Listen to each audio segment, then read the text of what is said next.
براستيجي يعني دانينا كتابة وأرشيف كرن وديكومنت كرنا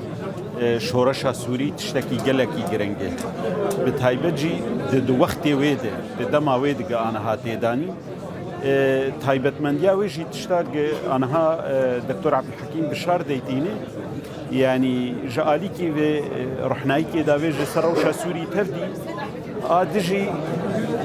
هر قناغ كيدي رولا كرداجي تديار كرن يعني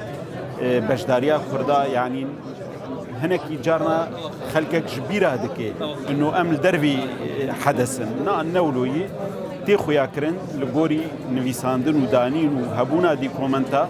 قد حر وقتا كده كرد هني ولدفرا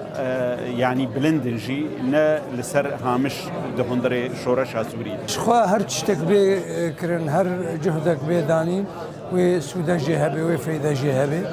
حتى شرا دي مرو كاربي فيدا جيبكي بس افكتبايا وك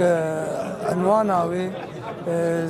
ديتنا مدى نارينا مدى وتشتن باش تهندري ويدا هبن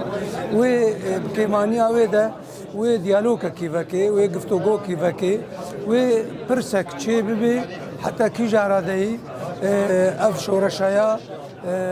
تشتي دبو وقهشتا تشي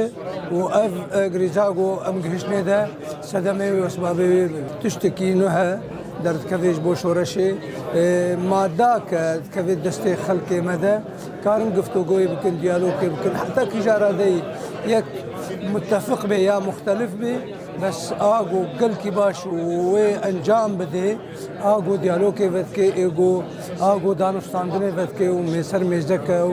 هر کس کاری بيشتغل وبيبيني وديالوكي ونقاش كاريجر شي باش راني خاصة دكتور دبلوماسي شي بقوته ولسر اسنيو خو لسر اسنيو دولتي زور معروفة والثاني الخلاف فترة شي كم أزمنة شي باش هبي كاريجر شي باش هبي لروني دولتوا لسر أستي عالم بتايبت لسر كرداني روجا أوي كباسي سياس أو غدرة لكرداني برامان كردان روجا ودكرت خاصة لمناطقي قامش لو حلبة عفرينة لو تزيانة روشة شي زور خلابة هوادارين أوصار كوتاي بيتو سر كوتي دبل الشام